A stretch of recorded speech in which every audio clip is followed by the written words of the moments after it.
আগামীকাল অনুষ্ঠিত হতে যাচ্ছে কেকেআর বনাম লখনৌ ম্যাচ। এই ম্যাচে কোন টিম এগিয়ে আছে সেটাই দেখবো এই ভিডিওর মধ্যে। তার আগে বন্ধুরা, আপনারা যদি কেকেআর এর চরম ভক্ত হয়ে থাকেন অবশ্যই ভিডিওতে একটি লাইক করে দিবেন, আর আমাদের চ্যানেলে নতুন হলে আমাদের চ্যানেলটিকে অবশ্যই সাবস্ক্রাইব করে নেবেন।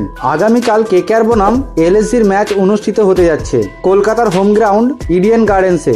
এই ম্যাচটি অনুষ্ঠিত হবে 3:30 কলকাতা এবং লখনৌ তাদের লাস্ট ম্যাচ জিতে আসছে।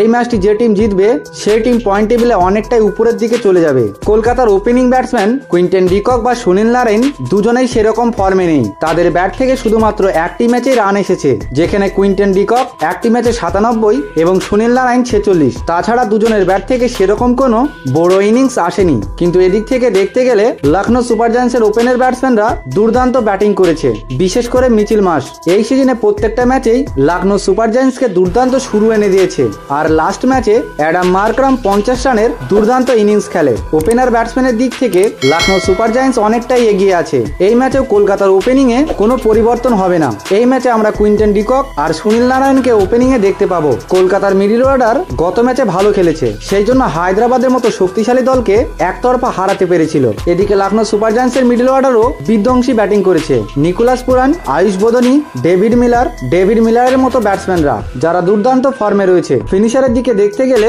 কলকাতার আন্দ্রে রাসেল সেরকম ফর্মে নেই। এখনো পর্যন্ত কোনো ম্যাচেই তার ব্যাট থেকে রান আসেনি। কিন্তু রমনদীপ সিং ভালো ব্যাট করলেও গত ম্যাচে ব্যাটিং এ কোনো সুযোগ পায়নি। কিন্তু লখনৌ সুপার জায়ান্টসের আব্দুস সামাদ যে ম্যাচে কিছু বল খেলতে পেয়েছে সেই ম্যাচটি দুর্দান্ত ব্যাটিং করেছে। স্পিন ডিপার্টমেন্টে কলকাতা লখনৌ সুপার জায়ান্টসের থেকে হয়তো কিছুটা হলেও এগিয়ে আছে, কারণ কলকাতার বরুণ চক্রবর্তী প্রত্যেকটি ম্যাচে দুর্দান্ত বোলিং করেছে। বরুণ চক্রবর্তীর পাশাপাশি রয়েছে সুনীল নারায়ণ এবং মঈন আলী। লখনৌর হয়ে রবি বিষ্ণুই ততটা ভালো বল করতে না পারলেও দিগ্বেশ রাঠি দুর্দান্ত বোলিং করেছে এলএসজির হয়ে। এবার চলে যাব ফাস্ট বোলিং ডিপার্টমেন্টে। ফাস্ট বোলিং ডিপার্টমেন্টে কলকাতা লখনৌর থেকে অনেক এগিয়ে, কারণ লখনৌর ফাস্ট বোলারদের মধ্যে শুধুমাত্র শার্দুল ঠাকুরকে ছাড়া সেরকম কোনো ভালো বোলারকে দেখতে পাচ্ছি না। কিন্তু কেকেআর এর ব্যবহাররা আন্দ্রে রাসেল দুজনেই ভালো বল করছে, সেহেতু লখনৌ সুপার জায়ান্টসের থেকে ফাস্ট বোলিং এর দিক দিয়ে অনেকটা এগিয়ে আছে কেকেআর দল। সবকিছু মিলিয়ে দেখতে গেলে দুটো দলই 50-50 অবস্থায় দাঁড়িয়ে রয়েছে। এখানে যে কোনো টিম জিতে যেতে পারে, কিন্তু জেতার পেছনে সব থেকে বড় ভূমিকা পালন করবে টিমের ওপেনিং ব্যাটসম্যানরা। সেদিক দিয়ে দেখতে গেলে